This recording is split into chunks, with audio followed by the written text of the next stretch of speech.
Ktoś mógłby pomyśleć, że duszpasterstwo akademickie to znaczy tylko chodzenie na wycieczki, jeżdżenie na kajakach. To jest bardzo błędny pogląd, bo wielu ludzi uprawia turystykę, a z tego jeszcze całkiem nie wynika duszpasterstwo. Natomiast dla nas przed laty, dla księdza biskupa Jana i dla mnie stało się rzeczą jasną, to przed laty, jeszcze was wielu nie było na świecie wtedy, chyba wszyscy nie byliście na świecie. W latach 50. wczesnych stało się rzeczą jasną, że jeżeli to duszpasterstwo ma sięgać w różne wymiary życia młodych ludzi, studentów, to nie może się kończyć tylko na Kościele. Musi szukać sobie jeszcze innych terenów. Dzień zaczynał się pobudką, dosyć wczesną wtedy w tamtych czasach i była msza święta. Krótka homilia, właśnie takie rozważanie, tylko taki sygnał, nad czym się mamy zatrzymać w myślach, jak będziemy płynąć. Ksiądz, do którego mówiliśmy wujku oczywiście, płynął jako kapitan z którymś z młodych ludzi, tak zwanym majtkiem, ale tak naprawdę to ten majtek wędrował z kajaka na kajak, a myśmy wykorzystywali te dni do jakichś osobistych rozmów. Wujek był, tak jak mówię, szalenie prosty i bezpośredni, ale też nie uchylał się od niczego, co na wycieczce należy do uczestników. Nosił ciężki plecak, mył naczynia, zgodnie z zasadą, że jedni gotują, drudzy myją. I przenosił kajaki, jak były tak zwane przenoski.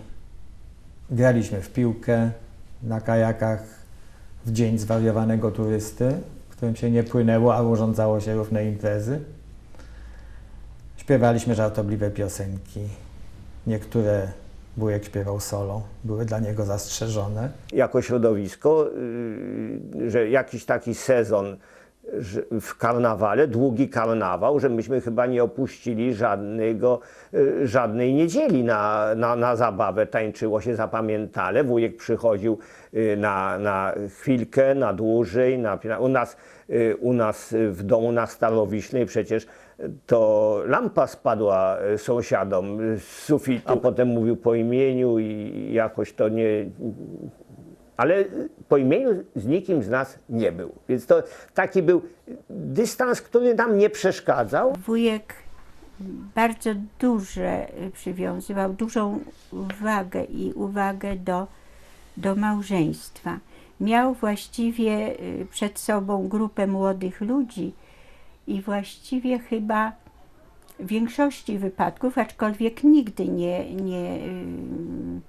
nie wykazywał jakichś sugestii swoich, ale prostował nasze narzeczeńskie drogi i potem zresztą i małżeńskie nieraz przypuszczam też, ale z każdego małżeństwa bardzo był rad. Z wielką radością błogosławił naszym małżeństwom i nam też mieliśmy to szczęście, że związał nam swoją stułą ręce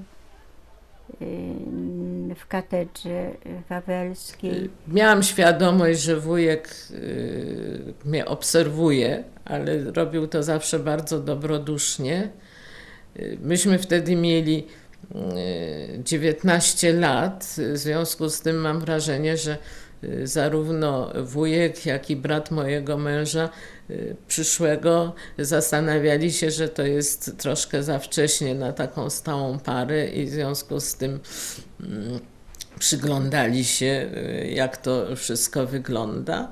Wtedyśmy sobie z tego nie zdawali sprawy, ale teraz to już to wiem. W ogóle małżeństwo jest trudną sprawą, co każdy chyba wie z własnego doświadczenia. Mieliśmy jakieś takie okresy, kiedy było trudno.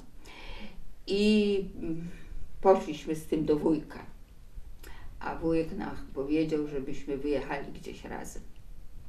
I takeśmy zrobili. Pojechaliśmy do Zakopanego. Pewnie mojej mamie zostawiliśmy ten cały dom i dzieci, bo jakoś trzeba było. I byliśmy tam 2 tygodnie. No i tak trochę chodziliśmy po górach i rozmawialiśmy. I jakoś się zaklajstrowało te kłopoty. Potem przychodzą inne kłopoty i jakoś się żyje. No i tak jest dalej i dalej. To nie była odpowiedź na mój list. To była odpowiedź na jakieś słowa, które ja powiedziałam do księdza biskupa. Moje osobiste. I jego tak poruszyły, że napisał do mnie list. Moje dziecko, istnieje jakaś skłonność do tego, aby widzieć poprzez uczucia, a w szczególności poprzez miłość, cały swój los, czy nawet cały sens istnienia. Jest w tym bardzo dużo prawdy. Chodzi tylko o to, że ów cały sens istnienia, czy też cały los, jeżeli istotnie kształtuje się poprzez miłość, a nawet poprzez uczucie, niekoniecznie kształtuje się poprzez tą miłość, poprzez to uczucie, które aktualnie przeżywamy. Ta miłość i to uczucie jest fragmentem, a raczej etapem, poprzez który kształtuje nasz los odwieczna miłość. Chodzi o to, aby z nią się spotkać, aby trafić w jej kierunek. Bardzo często z nią się spotykamy ponad naszymi uczuciami i miłościami, niekoniecznie w nich. Owszem, aby z nią spotkać się w nich, trzeba trochę poszukać ponad nimi. Otóż myślę, Marysiu, że już to, co dotąd czyniłaś, było jakąś próbą szukania ponad swoimi uczuciami. Bo miłość jest także twórczością, nie tylko uczuciem. Miłość zaś na dalszą metę jest nawet daleko bardziej twórczością niż uczuciem. Cóż by miało wyniknąć z twórczości niepodjętej?